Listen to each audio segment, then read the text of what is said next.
Ayan. So, what's good mga kabahaw? Welcome sa panibago nating video for today. And ang tatalakayin natin ngayon is first order linear differential equations. So, ano ba yung first order linear differential equations? So, sabi dito, linear DE are DEs that involves P and Q as numeric constants in functions of x or any variables and expressed in the form of dy over dx plus pxy is equals to qx, or dx over dy plus py over x is equal py times x pala equals q of y. Kasi since this is differential equation, pwede tayong makahanap ng value for x and y.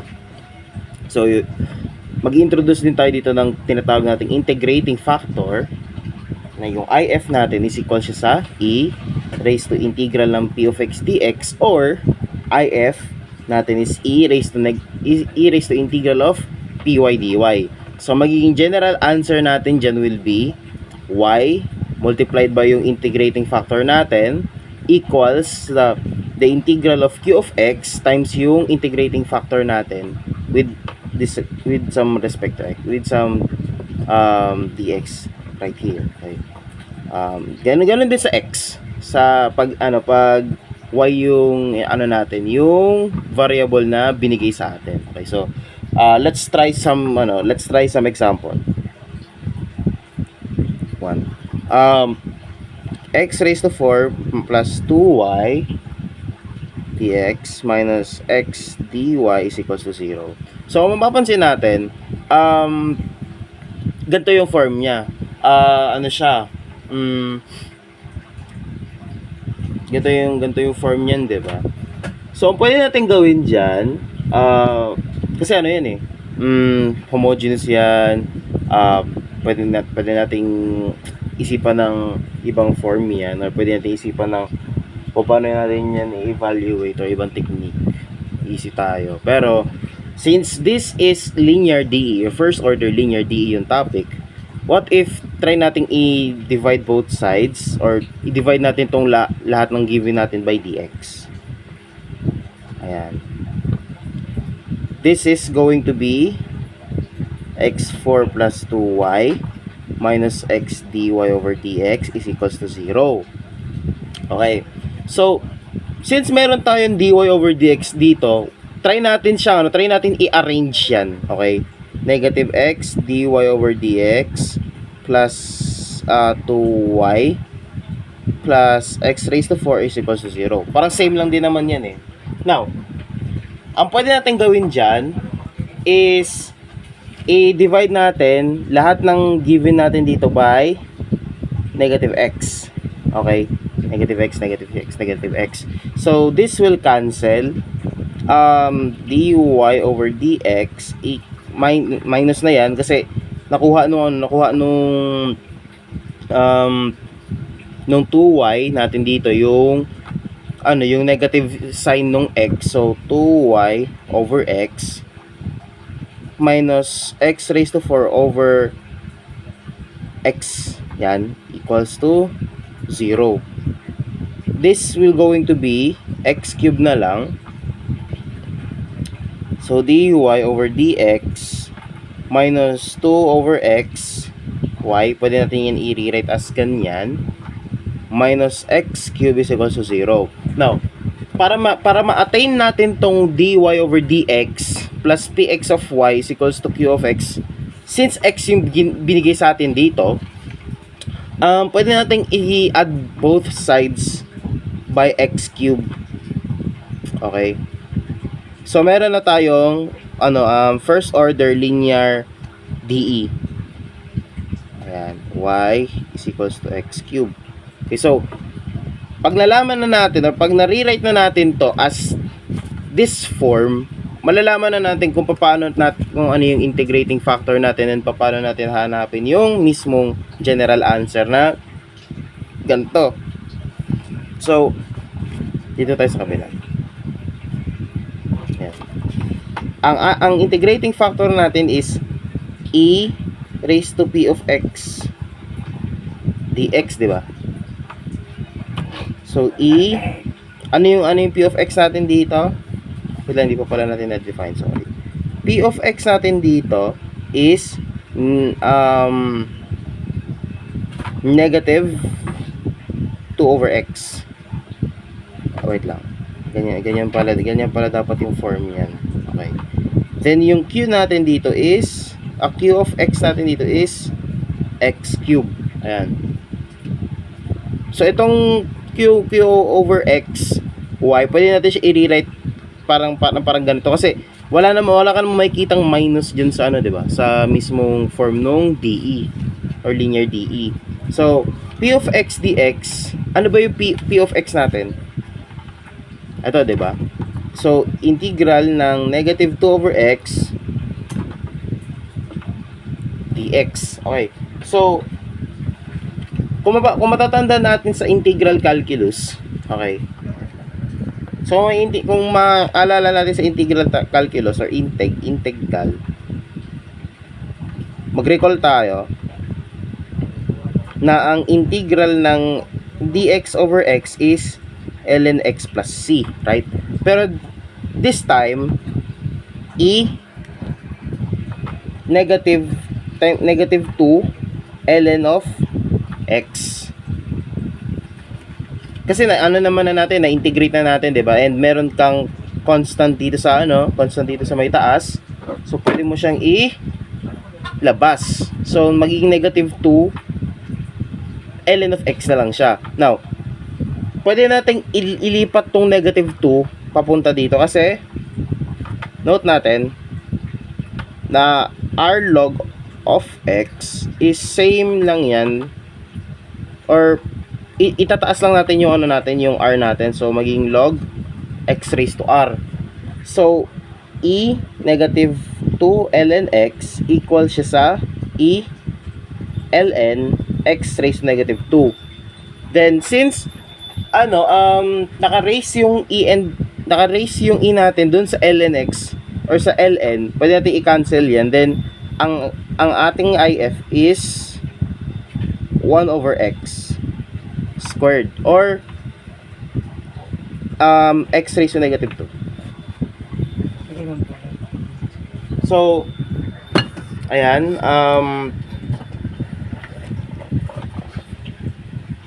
so para mahanap na natin yung talagang answer niyan, we can write this as y x raised to negative 2 equals sa integral ng x cube, since yun yung q of x natin, gaya na nandito sa mismong general answer. Ito yung na-define na natin kanina, okay, times x raised to negative 2 dx. Or sabihin na natin pwede nating i-rewrite yan as y over x squared, since pag negative yung yung exponent mo, pwede siyang bumaba. Yan, integral ng x cube over x squared dx. Yan, so pwede tayong mag-cancel dito. So dito sa part na to magiging x na lang yan, and y over x squared equal siya sa integral ng x dx. Ang integral ng x dx, recall natin ng integral ng x raised to n dx is equals to x raised to n plus 1 over n plus 1 plus c, knowing na yung n natin cannot be equal to 0. I mean negative 1 pala, rather, sorry. So since ang n natin dito is 1, so y over x squared equals to x raised to 1 plus 1 over 1 plus 1 plus c. Ayan, plus c. Hindi nyo nakakalimutan yan pag mag-i-integrate kayo.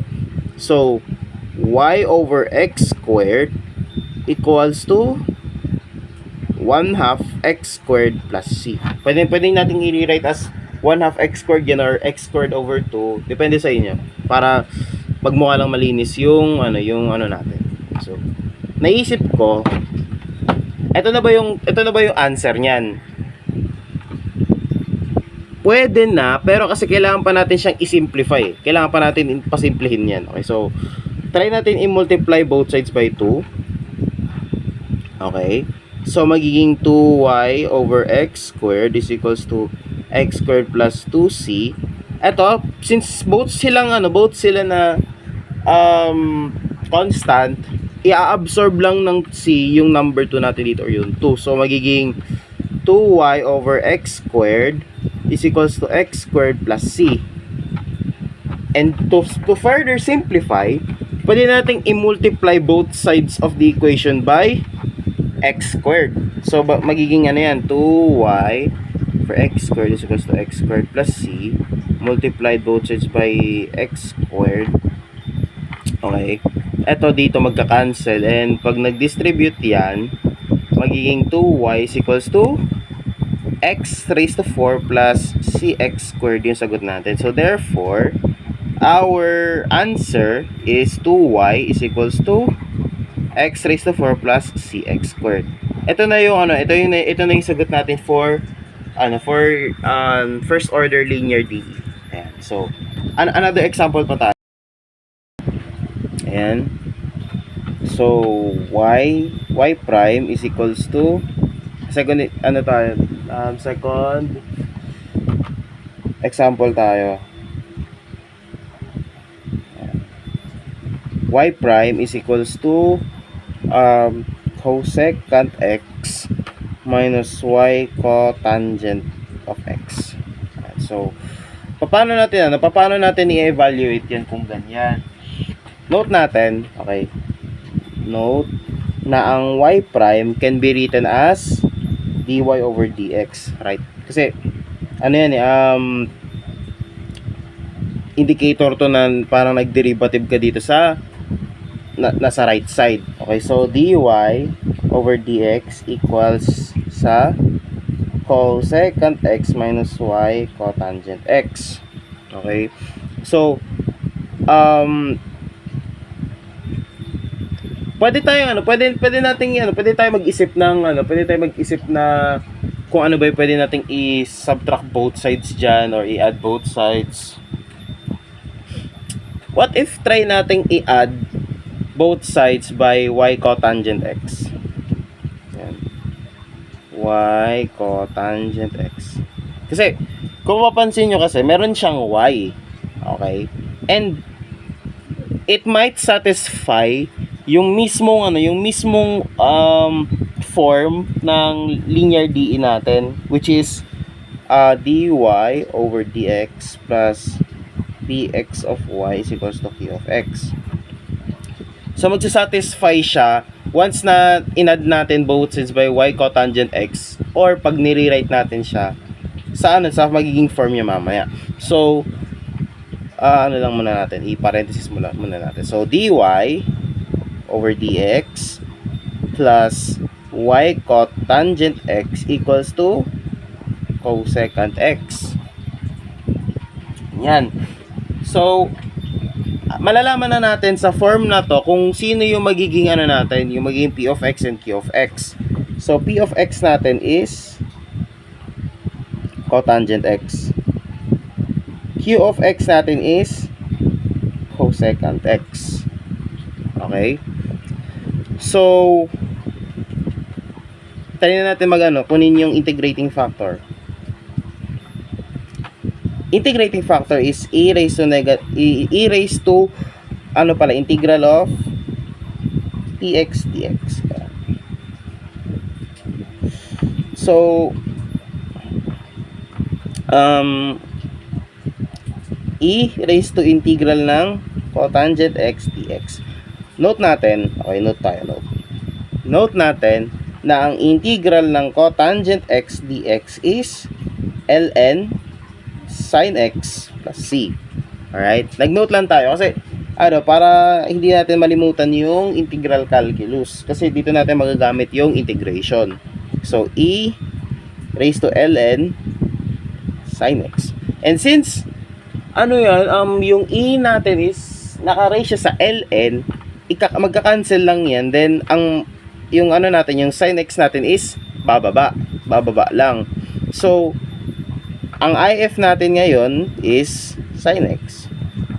Okay, so, kung i-apply na natin yung general answer, yung general form niyan, magiging y sin x equal siya sa sin x times cosecant x dx. Cosecant x, ang identity niyan is 1 over sin x. Okay, so y sin x equals sa sin x times 1 over sin x dx. Yung sin x natin sa taas and sa baba magka-cancel. So y sin x equals dx. Ang note natin na ang integral ng dx is x plus c. Since magka-cancel yung integral at saka yung dx natin dito. So therefore, ang final answer natin dyan will be y sin x equals to x plus c. Ayun lang yung sagot natin. So, head pa tayo sa other examples. So, problem na t dx over dt and t dx over dt equals 6 t e raised to 2t plus x 2t minus 1. So, naisip ko para ma-satisfy yung linear equation or yung form ng linear equation na dx over dt plus pt of x equals to q of t. Kailangan natin siyang kailangan natin i-manipulate tong mismong equation na to or dE. So t dx over dt equals 6te raised to 2t plus itong x times 2t minus 1, pwede natin yan i-distribute as 2xt minus x.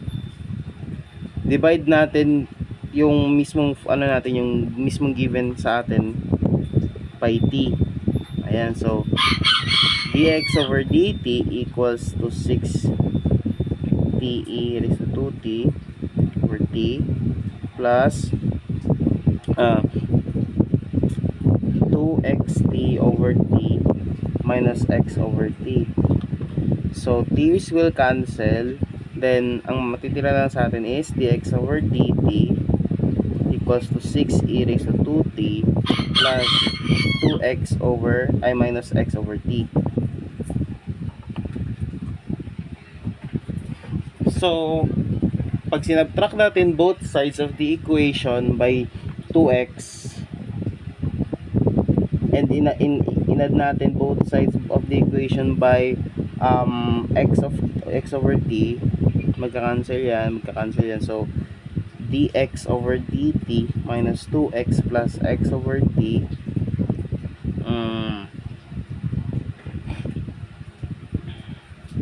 equals 6e raised to 2t.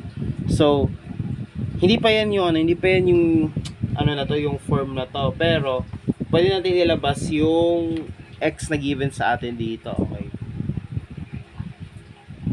so may magiging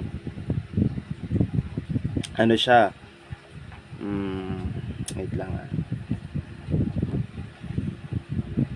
pwede kong baliktarin yan. Okay, plus x over t minus 2x 6t. So dx over dt plus x 1 over t minus 2, so 6e raised to 2t. So ang natin dito, since nasatisfy na natin yung px of pt of x na natin, itong linear dE na form. So alamin na lang natin yung p of t and yung q of t. P of t natin is 1 over t minus 2, then q of t natin is 6e raised to 2t. Now mag-integrate na tayo. Ang integrating factor natin dyan is